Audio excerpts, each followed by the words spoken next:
വൈകിട്ട് ഇപ്പോൾ ഓഫീസിലായാലും വൈകിട്ട് വന്നു കഴിഞ്ഞാൽ ഫസ്റ്റ് പ്രയോറിറ്റി എന്ന് പറയുന്നത് അമ്പലത്തിൽ വരിക തൊഴുക. അതെ, ആറാട്ട് തന്നെയാണ് അടിപൊളി. എല്ലാ വർഷവും നമ്മൾ വരും. എല്ലാ വർഷവും ഇവിടെ വരുന്നതാണ്, ആറാട്ട് കാണുന്നതാണ്. ഇവിടുത്തെ തന്നെയാണ് അടിപൊളി. ആറാടുന്ന മഹാദേവനെ കണ്ട ഒരു മനസ്സിന്റെ തൃപ്തി വൈബ് വേറെ ഇവിടെ ഞങ്ങൾ ഇതൊട്ട് ആസ്വദിച്ചിട്ടില്ല. അതുകൊണ്ട് തന്നെ ഇത് വളരെ ഒരു വൈബ് തന്നെയാണ്. ഇല്ല, കഴിഞ്ഞ വർഷത്തേക്കാളും എന്തോ ക്ലൈമറ്റ് ഒക്കെ ഇന്നൊരു മഴയൊക്കെ കഴിഞ്ഞുകൊണ്ടായിരിക്കും നല്ലൊരു പ്രത്യേകതയൊക്കെ തോന്നുന്നുണ്ട്. അപ്പൊ കഴിഞ്ഞ വർഷത്തേക്കാളും തിരക്കുണ്ടല്ലോ ഇപ്പോഴും? കഴിഞ്ഞ വർഷത്തേലും തിരക്ക് തോന്നുന്നുണ്ട്. തിരക്കിനൊട്ടും കുറവൊന്നും തോന്നുന്നില്ല. അത്രയ്ക്ക് തിരക്കുണ്ട്. നമ്മളിങ്ങോട്ട് വരുന്ന വഴിക്ക് ഭയങ്കര ബ്ലോക്കും കാര്യങ്ങളായിരുന്നു. ഒരു പ്രത്യേക ഒരു വൈബ് എന്ന് പറഞ്ഞു കഴിഞ്ഞാൽ ഞങ്ങളെ സംബന്ധിച്ചിടത്തോളം അത് ദേശീയ ഉത്സവമാണ്. ഞങ്ങൾക്ക് പറഞ്ഞറിയിക്കാൻ പറ്റുന്നതിനേക്കാൾ സന്തോഷമാണ്. അവതരിപ്പിക്കുന്നത് ഹോട്ടൽ കാർത്തിക പാർക്കാട് കൂട്ടം. അല്ലമാന ഗോൾഡ് ആൻഡ് ഡയമണ്ട്സ്, സി ബസ് സ്റ്റാൻഡ്, വെഞ്ഞാറം. പവിത്രമായ കഴക്കൂട്ടം ശ്രീ മഹാദേവരുടെ തിരുസന്നിധിയിൽ ഇന്ന് ആറാട്ടാണ്. ഉത്സവത്തിൻ്റെ സമാപന ദിവസമായ ഇന്നത്തെ മഹാ ആറാട്ട് അതൊരു പ്രത്യേകത കൂടിയുണ്ട്. സാഗരത്തിലാണ് മഹാദേവൻ ആറാടുന്ന ആ ദൃശ്യങ്ങളാണ് നമ്മളിപ്പോൾ നിങ്ങളെ കാണിച്ചുകൊണ്ടിരിക്കുന്നത്. 3 ആനകളുടെ ഗജവീരന്മാരുടെ അകമ്പൊടിയോടുകൂടിയുള്ള മഹാ തിരു ആറാട്ടാണ് ഈ സാഗരത്തിൽ ഇന്നിപ്പോൾ നടന്നുകൊണ്ടിരിക്കുന്നത്. തിരു ആറാട്ടാണ് ഇപ്പോൾ നടന്നുകൊണ്ടിരിക്കുന്നത്. ഈ നാട്ടിലുള്ള മുഴുവൻ ഭക്തജനങ്ങൾക്കും അനുഗ്രഹാശിസുകൾ ചൊരിഞ്ഞുകൊണ്ട് മഹാദേവൻ്റെ 10 ദിവസത്തെ തിരുവുത്സവം ഇന്ന് കൊടി ഇറങ്ങുകയാണ്. എല്ലാ ഭക്തജനങ്ങൾക്കും മംഗളം ഉണ്ടാകട്ടെ എന്ന് ഉദയസമിതിക്ക് വേണ്ടി ഞാൻ ആത്മാർത്ഥമായി മഹാദേവനോട് പ്രാർത്ഥിക്കുന്നു. തിരുവാതിരയ്ക്കാണ് കഴക്കൂട്ടം ശ്രീ മഹാദേവൻ്റെ ആറാട്ട് നടക്കുന്നത്. ഈ നിങ്ങൾക്ക് തന്നെ ഇവിടെ കാണാം, ഈ ജനസാഗരത്തിനിടയിൽ സാഗരത്തിൽ നീരാടിയിട്ടുള്ള ഭഗവാനാണ് ഇവിടെ നമുക്ക് കാണാൻ കഴിയുന്നത്. ഇത് കഴിഞ്ഞിട്ട് പൂജ കഴിഞ്ഞിട്ട് ഇവിടുന്ന് നേരെ നമ്മൾ കംപ്ലീറ്റ് ഘോഷയാത്രയോടുകൂടി നേരെ തിരിച്ച് അമ്പലത്തിലേക്ക് കയറുന്നു. രാത്രി 12 മണിയോടുകൂടി കൊടിയിറക്ക് കഴിയുമ്പോഴേക്ക് ഈ വർഷത്തെ 2024 മേടത്തിരുവാതിര മഹോത്സവം ഇവിടെ അവസാനിക്കുന്നു. എല്ലാ ജനങ്ങൾക്കും നന്മയും സന്തോഷവും ആണ് നമ്മുടെ ഈ ഭഗവാൻ എന്നും നൽകിക്കൊണ്ടിരിക്കുന്നത്.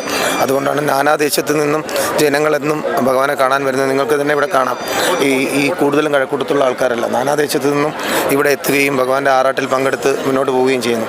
പിന്നെ ഏറ്റവും കൂടുതൽ നല്ല രീതിയിൽ ദേവസ്വം ബോർഡും പിന്നെ നമ്മുടെ ഉപദേശക സമിതിയും നാട്ടുകാരും എല്ലാവരും പല പല സംഘടനകളും റെസിഡൻസ് അസോസിയേഷൻസും എല്ലാവരും നല്ല രീതിയിൽ ഒരേ മനസ്സോടുകൂടി ചെയ്താണ് ഈ ആറാട്ട് നല്ല രീതിയിൽ മുന്നോട്ട് പോയിക്കൊണ്ടിരിക്കുന്നത്.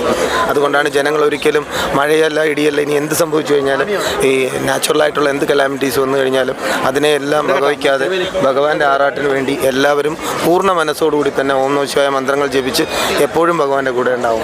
മഹാദേവരുടെ തിരു ആറാട്ടിൻ്റെ ഭാഗമായി ജനസാഗരമാണ് ഇവിടെ ഇന്ന് ഈ സാഗര തീരത്ത് സംഗമിച്ചുകൊണ്ടിരിക്കുന്നത്. മഹാദേവനെ ഒരു നോക്ക് കാണുവാൻ വേണ്ടി ഭക്ത ജനപ്രളയമാണ് നമ്മളിപ്പോൾ കണ്ടുകൊണ്ടിരിക്കുന്നത്. ദേശീയ ഉത്സവമാണ് ഈ കഴക്കൂട്ടം മഹാദേവ ക്ഷേത്രത്തിലെ ഉത്സവം. ഇവിടുത്തെ ഈ 10 ദിവസത്തിലെ ഉത്സവത്തിന് 10 ദിവസത്തെ ഓണം പോലെയാണ് ആളുകൾ കാണുന്നത്. ഈ നാട്ടിൻ്റെ ഐശ്വര്യം തന്നെ ഈ ഇവിടുത്തെ മഹാദേവരാണ് ഐശ്വര്യം. അതിൽ പിന്നെ എന്താണ് സംശയം? കഴക്കൂട്ടം എന്ന് പറഞ്ഞാൽ തന്നെ മഹാദേവരെന്നാണ്. നമ്മൾ എവിടെ ചെന്നിട്ട് കഴക്കൂട്ടം എന്ന് പറഞ്ഞാലും ഇവിടെ മഹാദേവ ക്ഷേത്രമല്ലേ എന്നാണ് ചോദിക്കുന്നത്. അപ്പം നാടിൻ്റെ ഐശ്വര്യമായിട്ടാണ് മഹാദേവർ ഇരിക്കുന്നത്, സംശയമില്ലാത്ത കാര്യമാണ്. അതുകൊണ്ടാണ് അപാലവൃദ്ധം ജനങ്ങളും ഈ ആറാട്ട് ദിവസം ഇവിടെ വന്നു കൂടുന്ന അത്ര ജനങ്ങൾ കഴക്കൂട്ടത്തെന്നല്ല നമ്മുടെ ഈ തിരുവനന്തപുരത്ത് തന്നെ ഒരു സ്ഥലത്തും ഒറ്റ ദിവസം ഒരു സമയത്ത് വർഷവും വന്ന് കാണും. ഇപ്രാവശ്യം മഴ ആയതുകൊണ്ട് ശലം താമസിച്ചു പോയി. കാണാൻ പറ്റി. സന്തോഷം, വളരെ സന്തോഷം. പിന്നെ എപ്പോഴും ഉണ്ട്. നമ്മൾ കഴക്കൂട്ടം മഹാദേവ അടുത്ത് തന്നെ. ഞങ്ങൾക്കത് ആ ദിവസം വീടുകളിലൊക്കെ സദ്യയാണ്. മാംസാദികളൊന്നും ഉപയോഗിക്കാറില്ല. കുഞ്ഞുങ്ങളെ ആയാലും പുതിയ ഡ്രസ്സൊക്കെ ഇട്ട് കുഞ്ഞുങ്ങൾക്കും അതെല്ലാം ഞങ്ങൾ പറഞ്ഞു കൊടുത്തു. അതിൻ്റെ കഥകളും വിശേഷങ്ങളും അവർക്ക് പറഞ്ഞു കൊടുത്തു. അത് ഞങ്ങൾക്കത് പറയാൻ പറ്റുന്നതിലുപരി വാക്കുകളില്ല. ജ്വല്ലറി, ട്രിവാൻഡ്രം, പോത്തൻകോട്, ആറ്റിങ്ങൽ, കാസർഗോഡ്, കാഞ്ഞങ്ങാട്. ഈ വർഷം ഭയങ്കര മഴയാണെങ്കിലും തിരക്ക് ഭയങ്കര തിരക്കാണ്. ഇപ്പോഴും മഴ ആയതുകൊണ്ട് ആൾക്കാർ നേരത്തെ ഭയങ്കര തിരക്കാണ്. എപ്പോഴും ആളും കാര്യമൊക്കെയാണ്. ഇവിടെ ഇതിനു മുമ്പ് വന്നിട്ടുണ്ടോ? വർഷങ്ങളായിട്ട് വരുന്നു. ചെറുതേ വന്നിട്ടുണ്ട്. പ്രശ്നമേ അല്ല മഴയൊന്നും ആറാട്ട് സമയം എന്ന് പറയുമ്പോൾ. മഹാദേവന്റെ ആറാട്ടം എന്ന് പറയുന്നത് ഒരു എന്താണ് പറയേണ്ടത്, ഒരു വികാരം തന്നെയാണത്. ശരിക്കും ഞങ്ങളുടെ ദേശീയ ഉത്സവമാണിത്.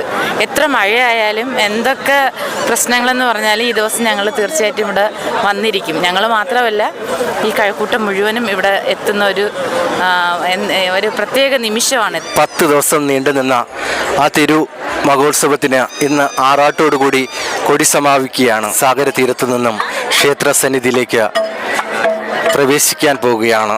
ഘോഷയാത്ര രൂപത്തിൽ ഈ പവിത്രമായ പുണ്യഭൂമിയിൽ നിന്നും മഹാദേവന്റെ മണ്ണിലേക്ക് യാത്ര തിരിക്കുന്ന ആ ദൃശ്യങ്ങളാണ് നിങ്ങൾ കണ്ടുകൊണ്ടിരിക്കുന്നത്. ഗജവീരന്മാർ മന്ദമന്ദം ദാ ആ സന്നിധിയിലേക്ക് കടന്നു വരുന്ന കാഴ്ചയാണ് നിങ്ങൾ കണ്ടുകൊണ്ടിരിക്കുന്നത്.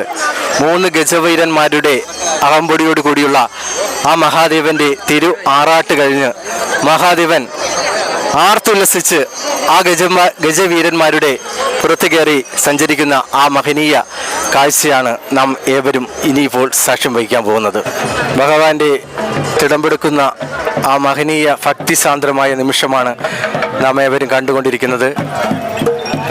ഗജവീരന്റെ അകമ്പൊടിയോട് കൂടിയുള്ള 3 ഗജവീരന്മാരുടെ അകമ്പൊടിയോട് കൂടിയുള്ള ആ തിടമ്പേറ്റം മഹാദേവന്റെ ആ മഹനീയ തിരു ഉത്സവത്തിൻ്റെ സമാപന ദിവസമായ ഇന്നത്തെ ആ തിരു ആറാട്ട് ഗജവീരന്റെ മുകളിൽ തിടമ്പേറിയിരിക്കുകയാണ്. ആ മഹനീയ കാഴ്ചയാണ് നിങ്ങളേവരും ഭക്തി ആദരപൂർവ്വം കണ്ടുകൊണ്ടിരിക്കുന്നത്.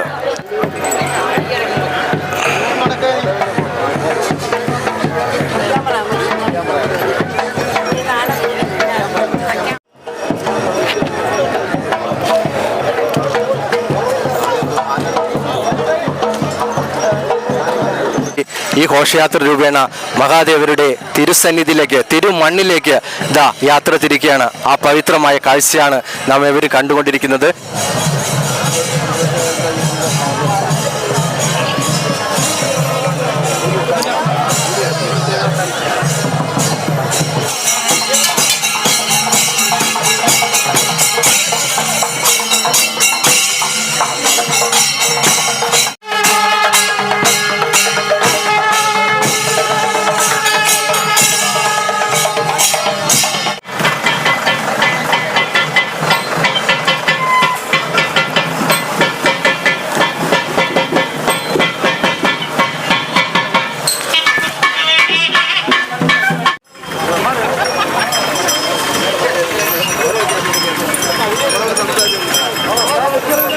സമാപന ദിവസമായ തിരു ആറാട്ട് ഘോഷയാത്ര രൂപേണ ക്ഷേത്ര സന്നിധിയിലേക്ക് എത്തിച്ചേരാൻ പോവുകയാണ്.